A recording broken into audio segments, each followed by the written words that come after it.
సభాధ్యక్షులు స్థానిక శాసనసభ్యులు పాయ వెంకటేశ్వర్లు గారికి,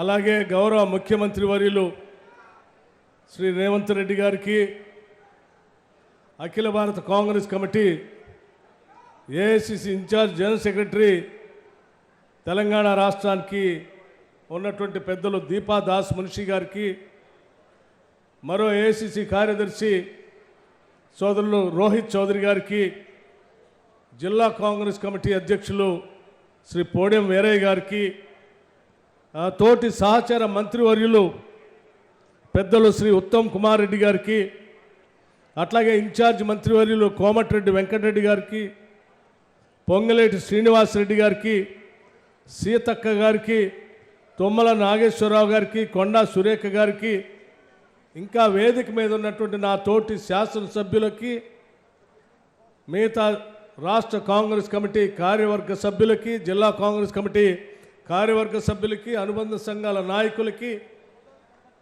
ఈ పినపాక శాసనసభ నియోజకవర్గం నుంచి అనేక మండలాల నుంచి ఇక్కడికి వచ్చేసినటువంటి కాంగ్రెస్ కార్యకర్తలారా, నాయకులారా, అభిమానులారా, మీ అందరికి కూడా ముందుగా నా హృదయపూర్వకమైనటువంటి నమస్కారాలు తెలియజేస్తా ఉన్నాను. మిత్రుడు బలరాం నాయక్ గారు కూడా ఇక్కడ ఇప్పుడే మీ ముందు మాట్లాడారు, వారికి కూడా నమస్కారాలు. స్నేహితులారా, ఈనాటి ఈ సమావేశం నిజంగా రాష్ట్ర చరిత్రలో పేదలు, బడుగు, బలహీన వర్గాలకి సంబంధించినంతవరకు ఇల్లు లేని నిరుపేద ప్రజానికానికి ఈ రాష్ట్రంలో ఉద్భవించిన తర్వాత, ప్రత్యేక రాష్ట్రం వచ్చిన తర్వాత సువర్ణ అక్షరాలతో లిఖించుకోదగినటువంటి రోజు ఈ రోజు అని నేను చాలా స్పష్టంగా, ధైర్యంగా కూడా చెప్తా ఉన్నాను. మనందరికీ తెలిసిందే, ఇల్లు లేక బాధపడుతున్నటువంటి అనేక మంది బాధితులకి, తాడితులకి దశాబ్ద కాలం ఇంటి కోసం తిరిగి తిరిగి తిరిగి అలసిపోయారు. అలా అలసిపోయినటువంటి ప్రజానికానికి కాంగ్రెస్ పార్టీ ఒక గ్యారంటీ ఇచ్చింది. కొట్లాడి మనం తెలంగాణ రాష్ట్రం తెచ్చుకున్నాం, సంపదంతా దోపిడికి గురవుతా ఉంది. దోపిడికి గురి కాకుండా సంపదని ప్రజలకే పంచుతామని 6 గ్యారంటీలను మేము ప్రకటించాం.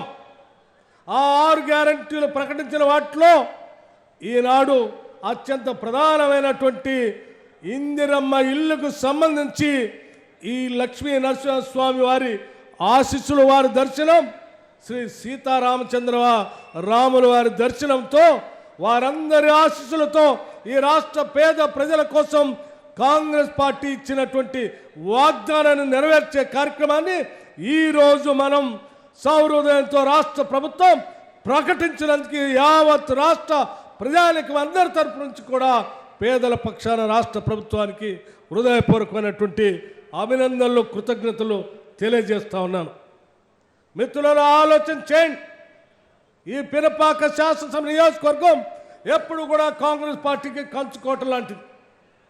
కాంగ్రెస్ పార్టీ 6 గ్యారంటీలు ప్రకటిస్తే ఇస్తారా లేదా అని చూశారు.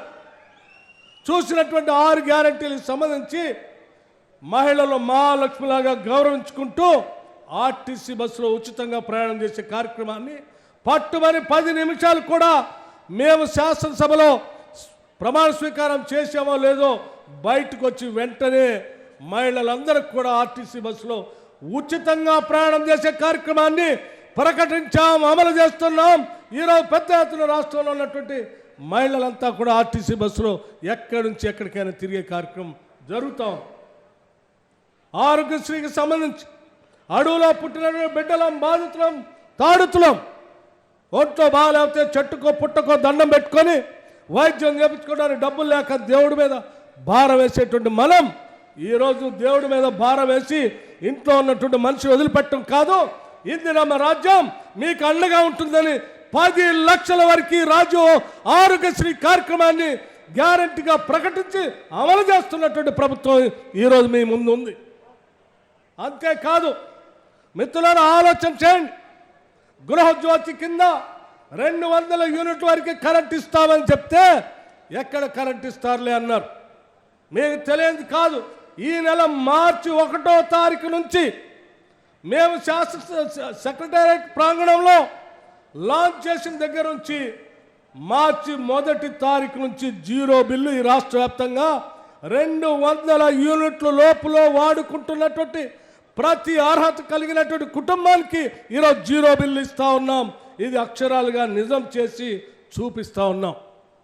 ఎవరైనా 0 బిల్లు రాక తెల్ల రేషన్ కార్డు ఉండి 200 యూనిట్ లోపల ఉంటే కూడా ఎవరైనా మిగిలిపోతారేమో, అటువంటి వాళ్ళు కూడా మిగిలిపోకూడదని రాష్ట్ర ముఖ్యమంత్రి రేవంత్ రెడ్డి గారు, రాష్ట్ర మంత్రివర్గం అందరూ కలిసి ఒక నిర్ణయం తీసుకున్నారు. ప్రజల పాలన పెట్టిన అప్లికేషనే కాదు, ఇది నిరంతరం జరిగే ప్రక్రియ. తెల్ల రేషన్ కార్డు ఉండి 200 యూనిట్ లోపల ఎవరికైనా కరెంటు కాల్చుకొని ఉన్నట్టుంటే ఆ 200 యూనిట్లు ఉన్నటువంటి వాళ్ళు తిరిగి మండల కార్యాలయానికి ప్రజాపాలన అధికారిగా డిజిగ్నేట్ చేసిన ఆయన దగ్గర పోయి అప్లికేషన్ ఇస్తే చాలు, వెంటనే వాళ్ళకు కూడా 0 బిల్లులో ఇంక్లూడ్ చేసి వాళ్ళకు కూడా 0 బిల్లు ఇచ్చే కార్యక్రమాన్ని రాష్ట్ర ప్రభుత్వం ప్రకటించింది. పెద్దలందరికీ తెలుసు. అయినా కావాలని కాంగ్రెస్ ప్రభుత్వాన్ని విమర్శించే కార్యక్రమం కోసం చేసే కుహనా శక్తులకి చెప్తా ఉన్నాం. మణుగూరు శాసనసభ నియోజకవర్గం నుంచి అయ్యా, మేము ప్రకటించింది ప్రజల కోసం, పేదల కోసం, సంపదను పెంచుతాం, ప్రజలకు పంచుతామని చెప్పాం. బరాబర్ ప్రజలకి పంచుతాం. మీరు అడ్డం చెప్పినా, అప్పులు చేసి మాకు ఇబ్బందులు పెట్టినా మేము పంచే కార్యక్రమాన్ని ఆపమనేది మాత్రం చాలా స్పష్టంగా చెప్పదలుచుకున్నాం. అందుకే ఈరోజు ఇన్ని ఇబ్బందులున్నా పేదలందరికీ ప్రతి శాసనసభ నియోజకవర్గంలో 3500 ఇళ్ళు, ఇందిరమ్మ ఇళ్ళు ఈరోజు భద్రాచలం శ్రీ సీతారామ చంద్రస్వామి సన్నిధిలో ఇవాళ ప్రకటించి రాష్ట్ర వ్యాప్తంగా అందరికీ ఇల్లు ఇచ్చే కార్యక్రమాన్ని మొదలుపెట్టాం.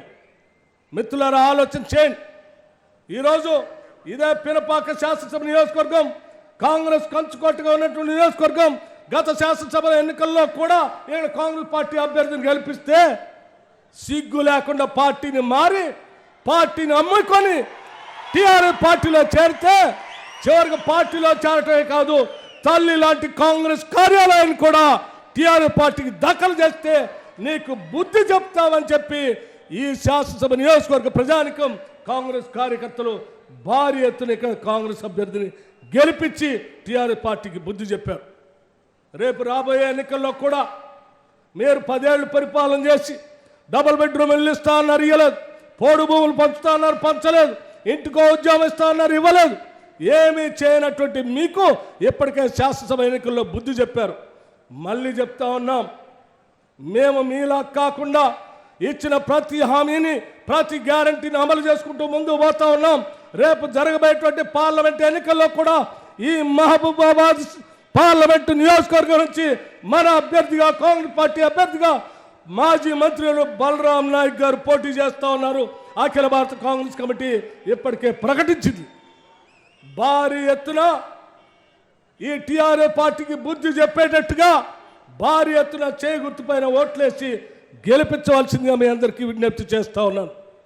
మణుగూరు శాసనసభ నియోజకవర్గంలో కానీ, మహబూబాబాద్ పార్లమెంట్ నియోజకవర్గంలో కానీ మేము స్పష్టంగా చెప్పదలుచుకున్నాం, ఇక్కడ ఏ అభివృద్ధి కార్యక్రమం జరిగినా, చివరికి హెవీ వాటర్ ప్లాంట్ తీసుకొచ్చినా, సింగరేణి బొగ్గుబాయిలు వ్యాప్తి చేసినా, లేకపోతే ఇతరత్ర ఏ కార్యక్రమాలు, అభివృద్ధి కార్యక్రమాలు చేసినా కేవలం ఆనాటి కాంగ్రెస్ ప్రభుత్వాల ద్వారా మాత్రమే జరిగింది తప్ప మీరు ఏమీ చేయలేదని చాలా స్పష్టంగా చెప్పగలం.